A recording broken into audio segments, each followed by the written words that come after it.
My bike had its first annual service today, so I thought it'd be a good time to do a 1 year review of it. I've used the bike in wet greasy conditions and on nice sunny days. I've loaded it up with luggage and I've ridden it solo. I've filtered for hours and I've blasted around country lanes. So what do I think of the bike after a year and about 5,500 miles? First, even though it's only a 400, it has plenty of power. I haven't taken a pillion on this bike because I don't think it's really the right bike for it. The pillion seat is much higher than the rider's seat, so I think it would throw off the centre of gravity by quite a bit. It also doesn't look super comfortable for a passenger. But even with 10 to 15 kilos of luggage on the back, the power is plenty. I've done my fair share of motorway riding and it still has overtaking power at 70 miles an hour. I have a funny feeling it does just over 100 miles an hour, but I can't tell you how I know. A lot of people will say you'll get bored of a 400, but I've really grown into it. When I first got it, I was super nervous of it, and I used to poodle around everywhere, and the bike can feel quite gutless doing that. But once you get a bit more confident and you start opening it up, you really grow to enjoy the power that it has to offer. I'm convinced that people who call these bikes slow haven't ridden one, or haven't ridden one very well. A lot of that is to do with the power to weight ratio rather than the absolute horsepower. The bike only weighs just under 170 kilos, and when you put a fairly light rider on top of that, the thing just flies. It's also physically quite a small bike and the wheelbase is quite small, so it just makes it really easy to live with. If you park the bike in a tight gap and you need to turn it around, it's really easy to do that. It's not like a big long cruiser or something. For daily use, this bike is perfect. I'd say that it's mostly comfortable. When I first got the bike, I could ride it for about an hour before I really needed a break, and I can maybe do about an hour and a half now, and then my legs really start to cramp up. It's especially true on a motorway when you're not putting your feet down for quite a long time, so your legs end up being in the same position for quite a while. It's not too much of an issue since it's good to take a break around that time anyway, but if you're looking for something that you can ride for 2 to 3 hours without stopping, this probably isn't it. For less than about an hour and a half, it will do just fine.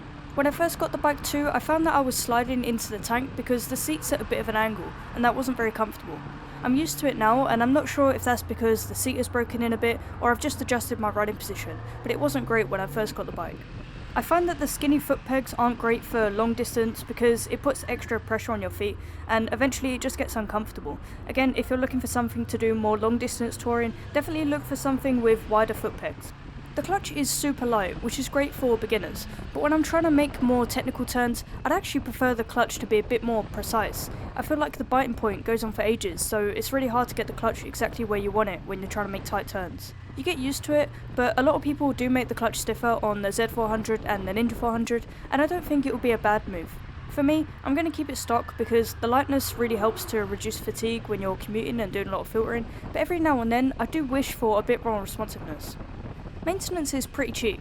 It's a small CC naked bike. You're not going to be paying someone for hours just to take fairings off, and you're not going to be going through tyres every 2,000 miles. I've had both my first service and my annual service done at a Kawasaki dealer, and both times it cost me less than £100.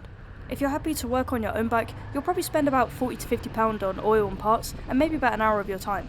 And speaking of tyres, the stock tyres are actually pretty good. They're the Dunlop GPR 300 tyres, and I've had a lot of criticism about them, but honestly, I've had no issues with them. 5,000 miles later, they pretty much look brand new, and I'm sure I'll get another 5,000 out of them. They've been good when I've had to brake suddenly in the wet and on warm, dry days. I've had them as far to the edge as I'm happy with, and I've never really had a scary moment on them that wasn't just the fault of my riding.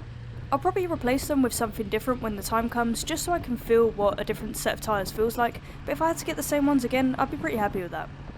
The aftermarket is not huge, and I'm not talking about ordering stock replacement parts from Kawasaki, which you can do quite easily, but when you're looking for things like luggage mounts, pannier racks, crash bars, aftermarket levers, you haven't got loads of options. There are options out there, but you might only have one brand to pick from, or one shop that you can order from. There are some bikes out there with a huge modding scene and you can find pretty much anything you want for them, but the Z400 is not a hugely popular bike and the modding scene is not huge, so options for aftermarket parts can be a bit limited. It's not terrible though, but if you want to mod your bike until it's unrecognisable, maybe find something with a slightly bigger following.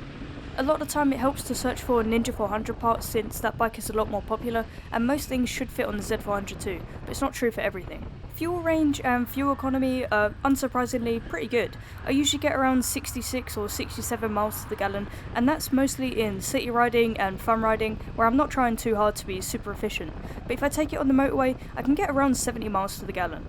The most I've had out of a tank before I panicked and refueled was about 180 miles, but I reckon you could push 200 on this. It's a 14 litre tank, so it's not super expensive to refuel, somewhere between £20 and £25.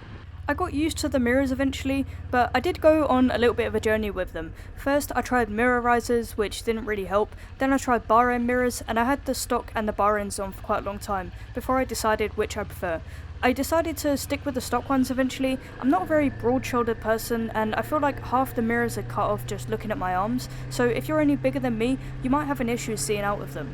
But eventually, I just got used to them. Sometimes I'd dip my shoulder out the way, or I'd move my head so I could see a little bit better. They're not great, but I think once you learn to live with them and work with them, they're not too bad either. The right one tends to vibrate a little bit, especially at higher speeds, and not to the point where I can't see out of it, but to the point where I can notice it. I find that the left one doesn't really vibrate, but I think that's because I've got my Garmin mounted on the left mirror stem, so the extra bit of weight helps to stabilise it a little bit. But they are a little bit buzzy. It's nothing too bad, but it's something to just be aware of. And in general, I find that the bike is not super buzzy. Only when you get on the motorway at 70 miles an hour in 6th gear, you can feel it a little bit, but for speeds less than motorway speeds, you should be able to just put this in the right gear and it won't vibrate too much. There's one thing that I seriously dislike about this bike because it's caused me to almost drop it a couple of times. On the right foot peg there's this piece of metal like a shield or something, and I find that when I'm pushing on the rear brake with my toes, my heel sometimes gets caught in that, and it's happened a couple of times and I've gone to put my foot down and I've been completely stuck, and a few times I've almost fallen over and I've just about caught it. In my opinion, that's a huge design flaw, and I've learned to work around it by just leaving my heels sticking out a little bit when I'm braking, but if your heels are too close to the bike, I find that my boot gets tangled in that, and it's actually really dangerous in my opinion. But overall, after a year, I love this bike. I'm looking forward to many more years with it and many more miles with it. It's been great in every condition that I've thrown at it so far, and I think it's still got more to give.